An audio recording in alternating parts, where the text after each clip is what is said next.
So this is the Linaro Connect Asia 2014 right here. And so you're the CEO of Linaro. Yes, I'm George Gray, CEO of Linaro. And at this Linaro, you announced new partners. Yes, we have exciting growth of Linaro at the moment. We announced 3 new club members, so Qualcomm, MediaTek and ZTE, and 2 group members, so Comcast and Allwinner from China, both of whom have joined the digital home group that we are starting up. So there's a new group, Digital Home. So the digital home group, we're in the process of forming. Initial engineering work has started and we're formally launching it in the next quarter. And Qualcomm, that's a big deal. So Qualcomm have always obviously done a lot of work in open source. So we're really pleased that Qualcomm, through their Qualcomm Innovation Center subsidiary, have joined Linaro, and together I think we're going to be able to do even more. It's very exciting.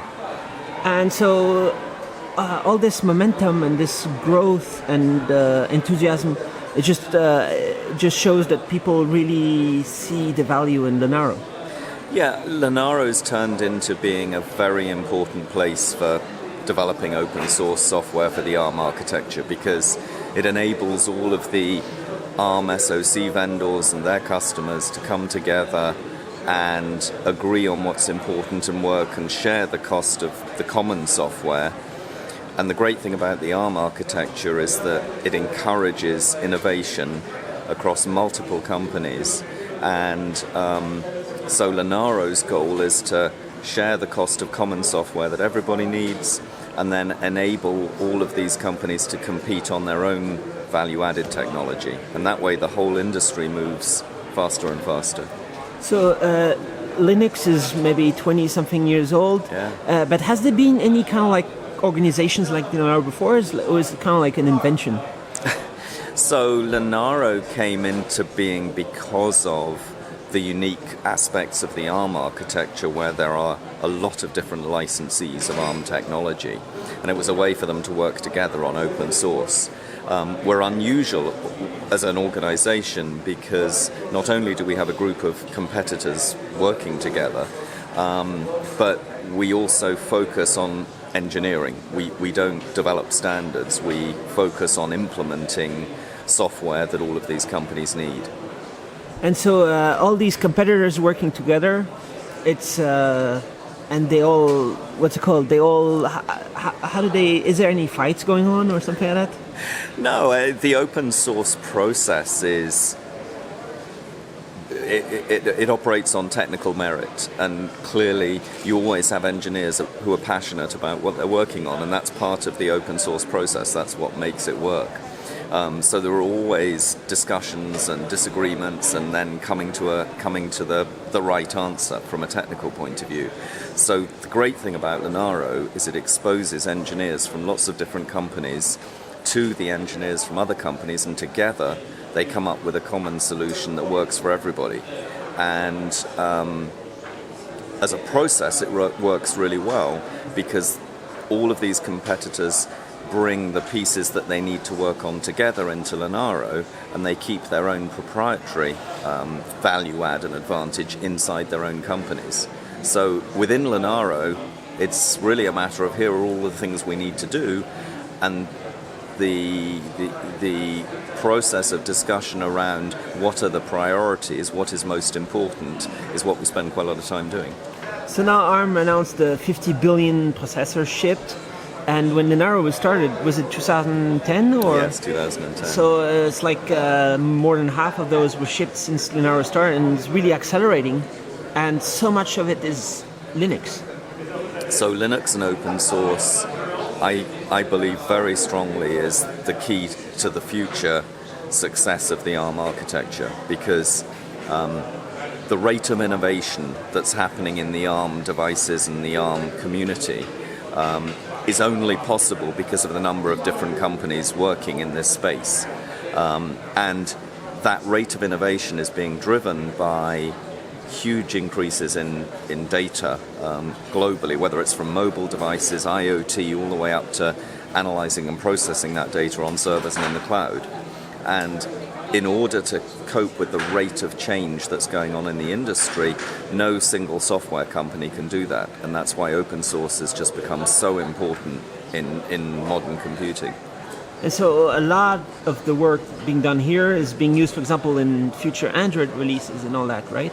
Yes, so a lot of the work that Linaro does is in the Linux kernel itself.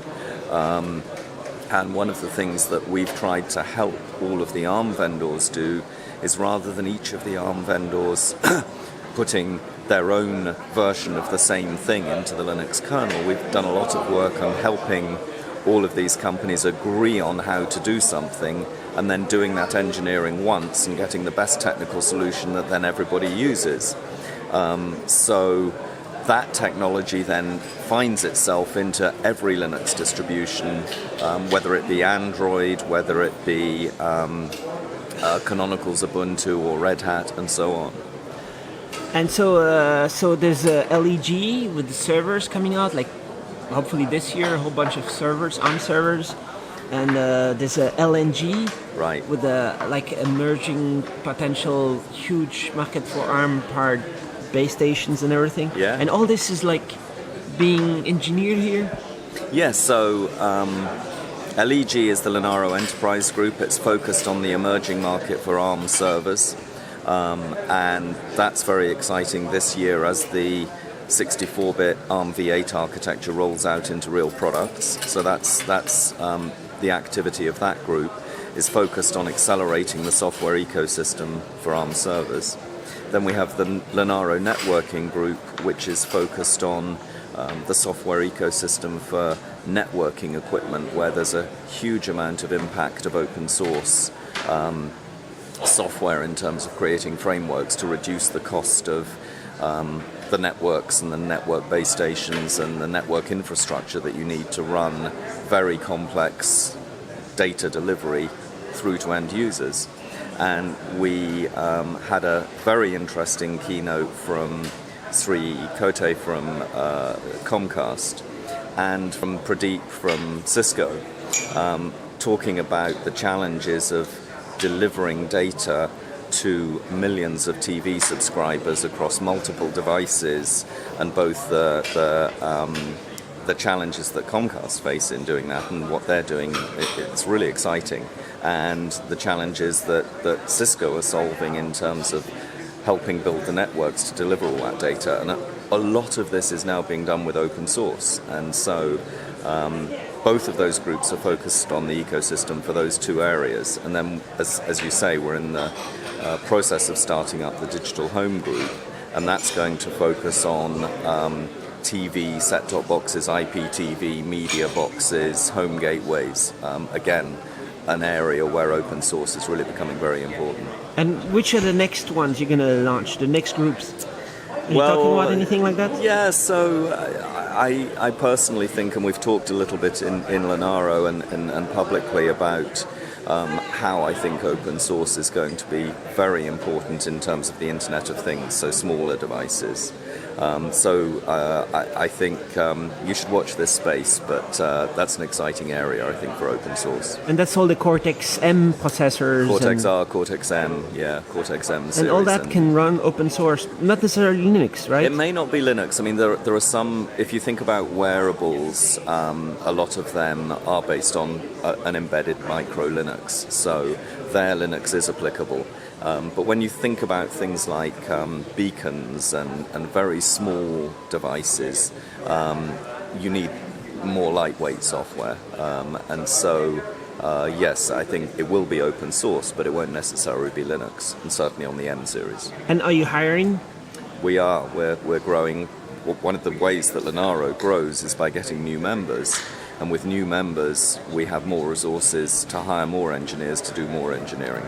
And basically you want to hire the best engineers in the world? How does it work? We do. So one of the great things about Linaro is because our members are distributed around the world, we're able to hire around the world, and we hire the best engineers who want to work in open source and it's a really exciting thing to be able to do. And so in Linaro you find maintainers, you find experts in particular engineering areas, and the great thing that they have is this ability to experience working with engineers from all of these different companies who are members on common projects. And you want to have all companies become members? I'm sorry? You want to have many more? Yes, I mean, Linaro works because we're delivering a lot of business value to our members, because rather than having to each create software for the same functionality, they're being able to do it together, and then the output from Linaro is upstreamed. It's open source code, so everybody can then use it, and the idea is that the market expands for everybody. So in a lot of respects, the more members we get, the more successful we can be. And it's possible to demonstrate return on investment? Yes, it's an open source. The business models around open source are very interesting, right? And Linaro is pretty unique in terms of what we can actually do. Is we can say, well, if you were developing this software in your own organization, it would cost you this much. By sharing that cost amongst all of the members of Linaro, what it does is reduces the cost to each company, and in turn that enables each company to add value to their business by focusing their own engineering resources on their own value and their own differentiation.